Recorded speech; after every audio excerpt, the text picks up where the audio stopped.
Ikinababahala ng isang grupo ang pagpo-post online ng mga litrato ng mga bata lalo't may ilan umanong ina-upload sa chat group ng mga matatandang lalaki at foreigner at posibleng maabuso.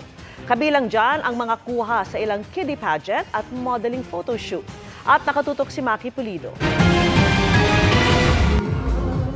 Wala namang problema ang Council of the Welfare of Children sa pagpapalahok ng mga bata sa pageant o modeling photoshoot. Pero naalarma sila kung ganito na, naka-sexy bathing suit, makapal na makeup at mapang-akit na pose. Ganon din sa beauty pageant ng mga bata. Yung mga pinapasuot sa mga bata, medyo pa sexy, yung makeup, yung buhok, yung mga pose, yung galaw, yung talents, which appear to sexualize children, yan po ang tinututulan natin. Nagbabala sila kasunod ng pag-aalok ng isang grupo ng mga photographer na kuna ng mga litratong ilang bata para sa kanilang modeling portfolio.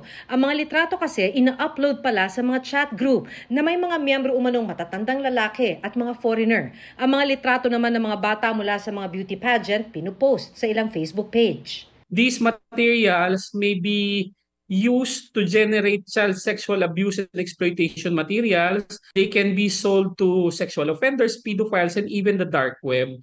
May tuturing na child abuse ang sexualization of children. Labag din sa batas kung i-upload ang anumang material para gawin itong sexual fantasy. May parusa itong kulong na hindi bababa sa 12 taon at multang hindi bababa sa 800,000 pesos. I think yung pageants kasi and yung photoshoots, of course not all, ibig sabihin ginagamit ng masasamang tao as creative ways of violating our Anti-Osaic and Sisayem Act. At the surface, it would seem that these are benign and harmless. You cannot allow your child to join these kinds of activities because as children, nakaasa sila sa inyo for protection. Panukala ng grupo sa mga lokal na pamahalaan magpasa ng mga ordinansa para bantayan ang mga beauty pageant ng mga bata at modeling photoshoots. May mga red flags din na dapat tandaan kaugnay ng mga nag-aalok ng modeling ng mga bata. Pag hindi po verified yung account, mag-research ka ulit. Totoo ba talaga yung pangalan ng agency? Meron ba talaga ganitong photoshoot company? Kapag din po naningil, magtaka ka na. Nakikipag-coordinate na daw ang Council for the Welfare of Children sa PNP ukol dito.